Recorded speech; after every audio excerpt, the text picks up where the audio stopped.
সত্যি প্রতি বছর কেন যে এই শীতটা পড়ে কে জানে। Hello everyone, welcome back to my channel. তোমরা দেখছো মৌসুঞ্জ অফিসিয়াল আর আমি।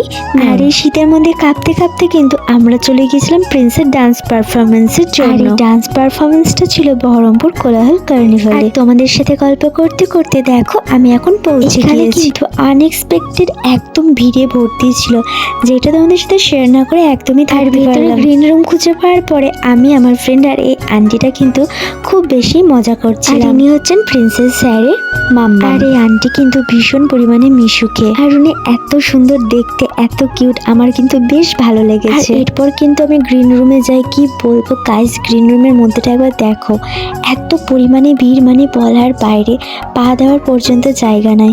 সো ফাইনালি কিন্তু আমি প্রিন্সকে খুঁজে পাই। তবে আজ কিন্তু প্রিন্স অনেকটাই নার্ভাস ছিল, দ্যাটস ওয়াই ওর শরীরটা একদমই ভালো নেই জানো। আমার কিন্তু শীত নিয়ে অনেকটাই অভিযোগ ছিল, কিন্তু আমি এখানে আসার পর বলছিলাম শীত তুমি কই গেলে। এখানে এত গ্যাদারিং ছিল যে প্রচন্ড পরিমাণে গরম লাগছিল, আর দেখতেই পাচ্ছ তোমরা কত অডিয়েন্স। আর ফাইনালি কিন্তু ডান্স পারফরমেন্স স্টার্ট হয়ে গিয়েছিল। আমি খুব তাড়াতাড়ি প্রিন্সের ফুল ডান্সটা তোমাদের সাথে শেয়ার করে দেবো। আচ্ছা, তোমরা যারা বহরমপুরবাসী, তোমরা কারা কারা কোলাহল কার্নিভালে বেড়াতে এসেছিলে বলো? আমার মনে হয় এখানে কেউই বাকি নাই আসতে, কারণ এত পরিমাণে ভিড় নইলে হলো কি করে বলো। প্রিন্সের ডান্স শেষ হয়ে যাওয়ার পরে আমরা একটুখানি ঘুরু ঘুরু করছিলাম।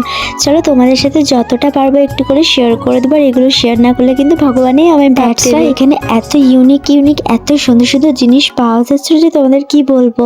তবে জানো তো, এই প্রথমবার এমন হয়েছে যে আমি কোনো কিছুই কিনিনি। আর কেন আমি কোনো কিছু কিনিনি তার একটা নির্দিষ্ট কারণ আছে, যেটা আমি অন্য কোনো ভাবে তোমাদের সাথে অবশ্যই শেয়ার করে দেবো। আর এখানে শাড়ি থেকে স্টার্ট করে না এমন কোনো জিনিস ছিল না। তবে তার মধ্যে আমার যেটা সব থেকে ভালো লেগেছে সেটা হচ্ছে জুয়েলারিগুলো। আমার না হ্যান্ডমেড জুয়েলারি দারুণ লাগে, কি বলবো তোমাদের।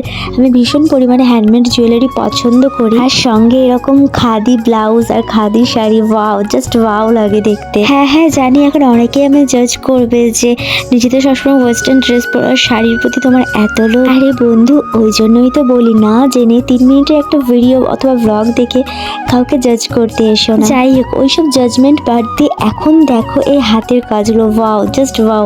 আমার এত ভালো লাগছিল যে কি বলবো তোমাদেরকে। এছাড়াও কিন্তু সঙ্গে ছিল অনেক রকমের ক্যান্ডেল, মাছ, পাখি, মানে কি বাদ আছে বলো, সমস্ত কিছুই ছিল। তো করছিল এখানেই থেকে যায়, অনেক রাত পর্যন্ত ঘুরে ঘুরে বেড়ায়, কিন্তু চাইলেও উপায় নেই, কারণ সকালবেলায় ঘুম থেকে উঠেই ছিল প্রিন্সের স্কুলের স্পোর্টসের খেলা।